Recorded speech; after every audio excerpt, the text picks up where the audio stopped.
Bismillahirrahmanirrahim. Assalamualaikum warahmatullahi wabarakatuh. Saya Nurul Syahada dengan NIM 20711-802 dari jurusan Pendidikan Matematika kelas A UIN Alauddin Makassar.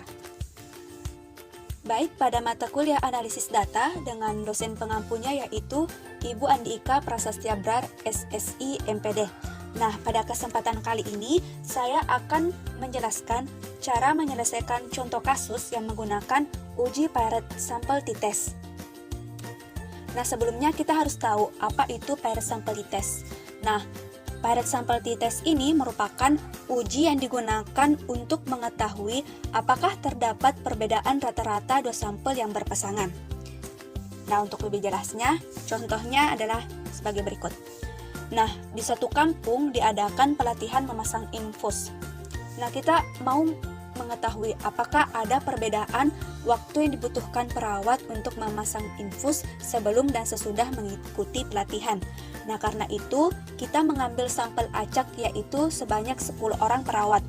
Nah, terlihat di sini tabel yang dibutuhkan perawat sebelum dan sesudah mengikuti pelatihan.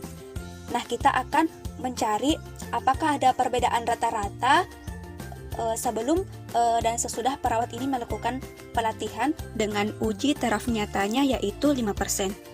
Nah, pertama-tama kita harus menentukan hipotesisnya. Nah, dari soal tadi kita dapat menentukan hipotesisnya yaitu untuk H0-nya yaitu tidak terdapat perbedaan waktu antara sebelum dan sesudah pelatihan. Sedangkan H1-nya yaitu terdapat perbedaan waktu antara sebelum dan sesudah pelatihan. Sehingga dapat dituliskan hipotesis statistiknya yaitu H0 di mana mu1 sama dengan 0 dan H1 di mana mu1-nya tidak sama dengan 0. Selanjutnya, kita akan menyelesaikannya dengan menggunakan aplikasi SPSS. Nah, setelah masuk di aplikasi SPSS, pilih variable view. Nah, untuk baris pertama, kolom pertama, kita ketik sebelum dengan labelnya yaitu sebelum pelatihan. Nah, untuk baris kedua, sesudah dengan labelnya yaitu sesudah pelatihan. Nah, di sini kita ubah semua untuk kolom desimal kita ubah menjadi angka 0. Karena pada data yang diperoleh tadi tidak ada angka desimal. Nah, selanjutnya ke data view. Nah, di sini untuk kolom sebelum kita masukkan semua data-data yang diperoleh tadi, yang di soal tadi sebelum mengikuti pelatihan. Begitupun dengan kolom sesudah kita masukkan data-data sesudah pelatihan. Nah, selanjutnya setelah menginput semua data-datanya, selanjutnya klik Analyze Compartments Paired Sample T-Test. Nah, akan muncul seperti ini. Nah, untuk di sini sebelum kita pindahkan ke sebelah kanan ke Paired Variables, begitupun dengan sesudah kita pindahkan. Selanjutnya klik Option. Nah, di sini di Confidence Interval Percentage kita ketik 95. Artinya kita menggunakan tingkat kepercayaannya yaitu 95%. Selanjutnya continue, terus klik OK. Nah, akan muncul tab output SPSS.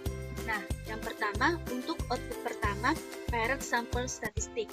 Nah, output ini memperlihatkan hasil ringkasan statistik deskriptif dari kedua sampel. Nah, di sini mean artinya rata-rata. Nah, sebelum pelatihan itu rata-ratanya 8,30 dan untuk sampel sesudah pelatihan rata-ratanya 7,10 dan ini N berarti jumlah sampel yang digunakan. Nah, di sini terlihat 10 berarti jadi kedua sampel ini menggunakan 10 sampel. Nah, di sini standar deviation-nya dan ini standar error means-nya. Nah, untuk selanjutnya output kedua yaitu Paired Sample Correlation. Nah, pada output ini, pada bagian ini menjelaskan hasil korelasi atau hubungan antara kedua data atau variabel tadi. Nah, pada bagian ini, apakah ada hubungan antara kedua data yang diuji tadi? Apakah ada hubungannya tadi ini sebelum pelatihan dan sesudah pelatihan? Taraf pengambilan keputusan untuk mengetahui ada hubungan atau tidaknya, yaitu kita perhatikan nilai signifikannya. Nah, jika nilai signifikan itu lebih besar 0,05, berarti tidak ada hubungan antara kedua sampel. Tetapi jika nilai signifikannya lebih kecil dari 0,05, berarti dia ada hubungan dari kedua sampel. Nah, di sini terlihat nilai signifikannya yaitu 0,012. Berarti ini nilai signifikan ini lebih kecil dari 0,05, sehingga kita dapat menyimpulkan berarti ada hubungan sebelum pelatihan dan setelah dilakukan pelatihan. Nah, selanjutnya untuk output ketiga. Nah, output ketiga ini menjelaskan apakah ada perbedaan sebelum pelatihan dan sesudah pelatihan. Nah, di sini kita juga memperhatikan nilai signifikan totality-nya.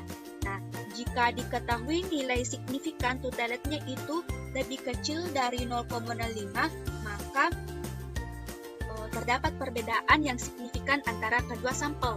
Namun, jika nilai signifikan totality-nya itu lebih besar 0,05, berarti tidak terdapat perbedaan yang signifikan. Nah, terlihat di sini nilai signifikan totality-nya yaitu 0,03. 0,03 ini lebih kecil dari 0,05. Berarti ada perbedaan signifikan sebelum pelatihan dan sesudah pelatihan, atau dalam artian H0 ditolak. Sehingga kita dapat menyimpulkan bahwa terdapat perbedaan waktu antara memesan infus sebelum dan sesudah mengikuti pelatihan. Dengan uji taraf nyatanya yaitu 5%.